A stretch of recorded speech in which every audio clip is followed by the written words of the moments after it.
ले और ले, खा खा के घोड़ी हो गई है, लेकिन यहाँ से बेलापुर जाना हो तो नखरे देखो इनके। खाए जाओ बकर बकर।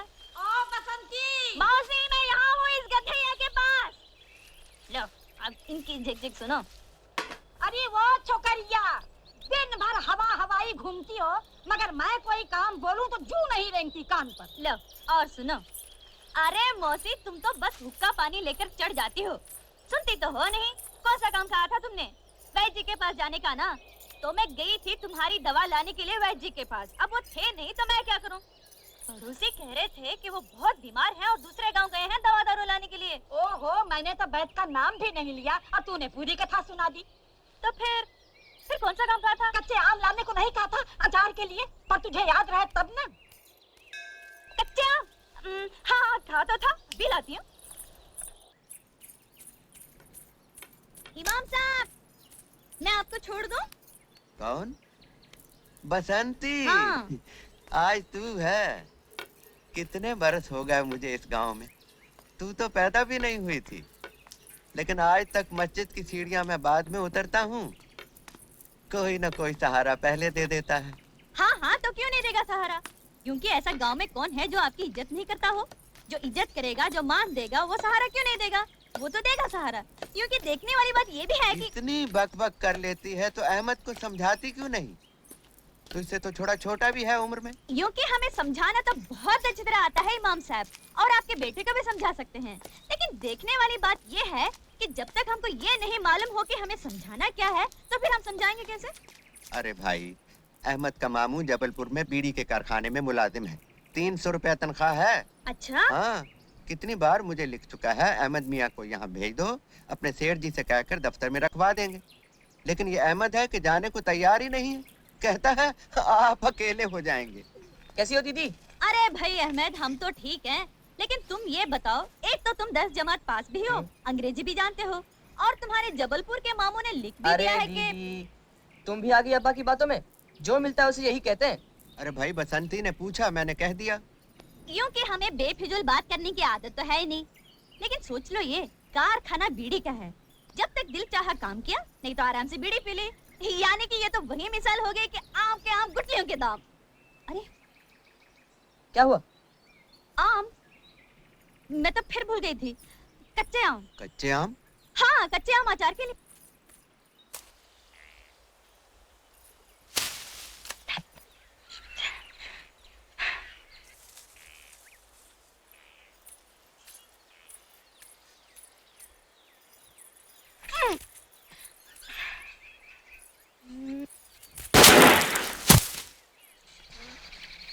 अरे क्योंकि तुम यहाँ कैसे? यूं के यूं ही। बोलो कौन सा आम तोड़ना है? जो मैं आम बोलूं तुम गोली मारकर तोड़ सकते हो। ये हमारे बाएं हाथ का खेल है। बड़े बड़े निशानेबाज हमारे पैर छूते हैं और कहते हैं वीरू, तुम्हारे जैसा निशानेबाज पैदा नहीं हुआ। तुम तो बड़े निशानची लगते हो। हाँ, जेम्स बॉन्ड के पोते हैं ये। क्योंकि कौन है? अरे ऐसे तो ऐसे ही बड़बड़ करने की आदत है। हाँ तो बताओ कौन सा आम तोड़ूं? एक वो, एक ये और एक ये।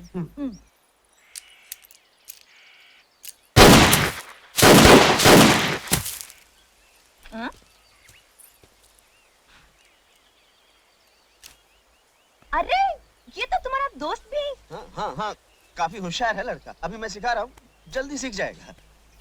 तुम मुझे भी सिखा सकते हो? हाँ हाँ, क्यों नहीं, तुम्हें भी सिखा सकता हूँ। तुम्हें तो मैं दो दिन में सिखा सकता हूँ। 2 दिन में सिखाओगे? बहुतों को तो इन्होंने 2 घंटे में सिखा दिया है। 2 घंटे में? अरे इसकी तो आदत है बक बक करने की। तुम्हें पिस्तौल चलाना सीखना है ना, तो इधर आओ आओ आओ। वो आम नजर आ रहा है? आ रहा है ना? हाँ, हाँ। हाँ, अब पकड़ो पिस्तौल, पकड़ो। और ये हाथ ऐसे ऐसे ऐसे यहाँ, और ये उंगली यहाँ। हाँ। और अब आंखें बंद कर लो। मैंने तो आँख पहले ही बंद कर रखी है। क्योंकि ये क्या कह रहे हैं? इसकी तो आदत है बक बक करने की। तुम आंखें बंद करो। बंद की? अब देखो वो आम नजर आ रहा है? यूं की अजीब बात कही तुमने। आंखें बंद करके आम दिखाई देता है क्या? तुमने क्या दोनों आंखें बंद कर ली? हाँ। दोनों नहीं, बाई आंख, ये आंख बंद करो और दूसरी आंख से निशाना बांधो। अब अब गोली चला दो।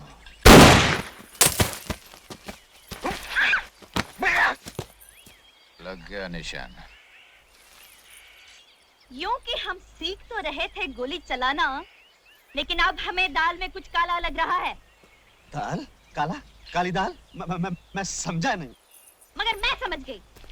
ये तुम शहर के लोग समझते हो कि हम गांव वालों को अकल तो है नहीं, लेकिन बसंती तुम जैसों को तांगे में बिठाकर गांव के 4 चक्कर लगाकर स्टेशन तक छोड़कर आ गया। बसंती, मैं तुम्हें पिस्तौल चलाना सिखा रहा था, तुम मुझे गलत समझ रही हो। मैं अच्छी तरह समझती हूँ, अच्छी तरह समझती हूँ।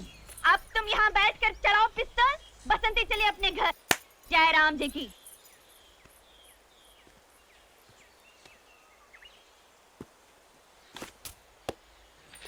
जय, आज मैंने कुछ सोचा है। कभी कभी ये काम भी करना चाहिए। आज मैंने एक बहुत बड़ा फैसला किया है। मैं बताऊं तेरा बहुत बड़ा फैसला। तू बसंती से शादी करना चाहता है। अरे वाह वाह वाह, तू मेरा सच्चा यार है। एक यार ही यार के दिल की बात जान सकता है। और वो यार ये भी जानता है कि इस साल में शादी का ये तेरा 8वां फैसला है। ये फाइनल है यार? फाइनल। सुबह से दारू पी रहा ना? यार पार्टनर, मेरा एक काम कर दे। यार वो बसंती है ना, उसकी मौसी के पास जाकर मेरे रिश्ते की बात कुछ इस ढंग से कर कि मौसी शगुन लेके आ जाए। मैं क्यों करूं? अरे लड़के वाले ही तो जाते हैं लड़की वालों के घर। जय, और फिर इस दुनिया में तेरे सिवा मेरा है कौन? देख, शादी तूने करनी, तू जाके बात कर। जरा सोच, शादी के बाद एक घर होगा, घर तो तेरा होगा, एक बीवी होगी, तेरी होगी, 7-8 बच्चे होंगे। तेरे होंगे। पर चाचा चाचा तो तुम्हें बोलेंगे ना। प्यार से तुम्हारी गोद में खेलेंगे, तुम्हारे कंधों पे झूला झूलेंगे और तोतली जबान में बोलेंगे, ताता ताता हमको कहानियां सुनाओ। यानी शादी के बाद तेरे घर में मुझे आया की नौकरी मिलने वाली। समझा? तू मेरा दोस्त नहीं है। लानत ऐसी तो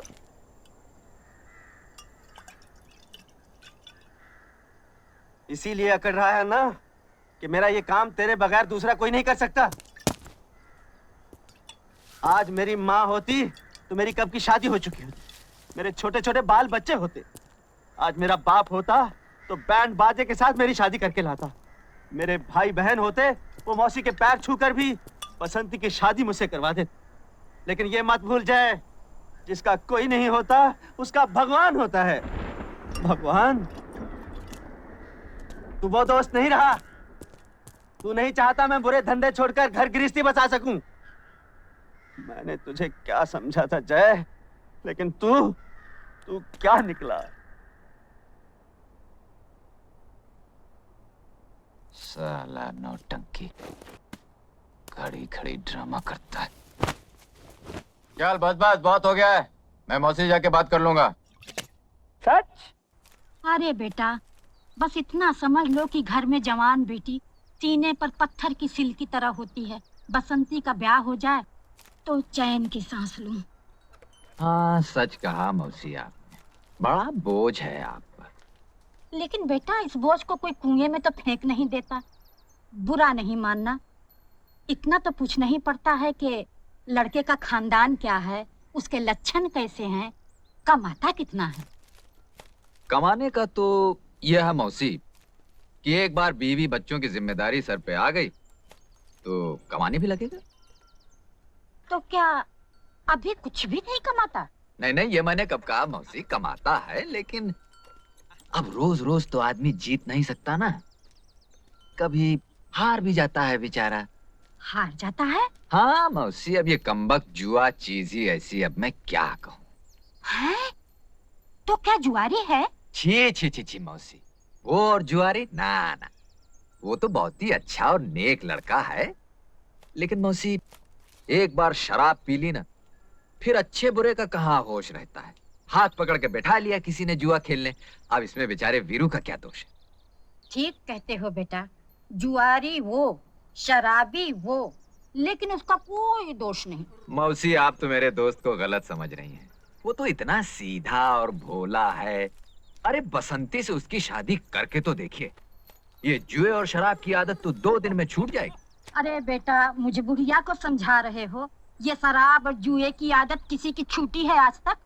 मौसी आप वीरू को नहीं जानती, विश्वास कीजिए वो इस तरह का इंसान नहीं है। एक बार शादी हो गई तो वो उस गाने वाली के घर जाना बंद कर देगा, बस शराब अपने आप छूट जाएगी। हाय हाय, बस यही एक कमी रह गई थी। तो क्या किसी गाने वाली के घर भी आना जाना है? तो इसमें कौन सी बुरी बात है मौसी? अरे गाना सुनने तो राजा महाराजा और ऊंचे ऊंचे खानदान के लोग जाते हैं। हाँ। अच्छा, तो बेटा ये भी बताते जाओ कि तुम्हारे ये गुणवान दोस्त किस खानदान के हैं? बस मौसी खानदान का पता चलते ही हम आपको खबर दे देंगे। एक बात की दात दूंगी बेटा, भले 100 बुराइयां हैं तुम्हारे दोस्त में, फिर भी तुम्हारे मुंह से उसके लिए तारीफ ही निकलती है। अब क्या करूं मौसी, मेरा तो दिल ही कुछ ऐसा है। तो मैं ये रिश्ता पक्का समझूं? पक्का? भले सारी जिंदगी लड़की कुंवारी बैठी रहे, लेकिन मैं ऐसे आदमी से बसंती को नहीं ब्याहने वाली। सगी मौसी हूँ, कोई सौतेली माँ नहीं। अजीब बात है, मेरे इतने समझाने पर भी आपने इनकार कर दिया। बेचारा वीरू, न जाने क्या करेगा। कूद जाऊंगा, फन जाऊंगा, मर जाऊंगा, हट जाओ। वही कर रहा हूँ भैया जो मजनू ने लैला के लिए किया था, रांझा ने हीर के लिए किया था, रोमियो ने जूलियट के लिए किया था। Suicide, suicide. अरे भाई, ये सुसाइड क्या होता है? अंग्रेज लोग जब मरते हैं तो उसे सुसाइड कहते हैं। लेकिन ये अंग्रेज लोग मरते क्यों हैं? वो अरे भाई, बात क्या है? तुम सुसाइड क्यों करना चाहते हो? ये मत पूछो चाचा, तुम्हारे आंसू निकल आएंगे। ये बड़ी दुख भरी कहानी है। इस स्टोरी में इमोशन है, ड्रामा है, ट्रेजेडी है। ये बसंती है ना, इससे मेरा लगन होने वाला था चाचा, लेकिन इसकी बुढ़ी मौसी ने बीच में भांजी मार दी। अब मैं इस दुनिया में नहीं रह सकता। गाँव वालों, तुमको मेरा आखिरी सलाम। Goodbye, goodbye. अरे भाई, ये गुड बाय क्या होता है? अंग्रेज लोग जब जाते हैं तो गुड बाय कहते हैं। लेकिन ये अंग्रेज लोग जाते कहाँ हैं? गाँव वालों, मैं जा रहा हूँ। भगवान, मैं आ रहा हूँ। रुक जाओ। तुम लोग जोर देते हो, थोड़ी देर रुक जाता हूँ। अरे वाह, अरे तुम कैसे दोस्त हो? तुम यहाँ बैठे हो? क्यों, क्या हुआ? मुझे क्या मालूम क्या हुआ? वो देखो तुम्हारा दोस्त कहाँ चढ़ गया।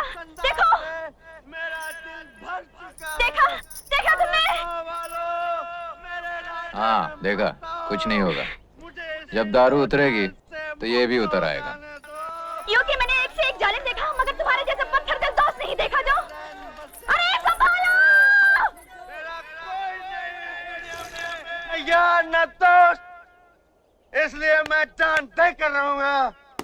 लेकिन एक बात सुन लो गाँव वालों, जहाँ कोई प्रेमी जान देता है, वहाँ भयंकर किस्म की मुसीबतें आती है। कैसी मुसीबतें आएंगी? अकाल, सूखा, चचक, हैजा, और ये सब इस बुढ़िया की वजह से आएंगी। इस बुढ़िया की वजह से।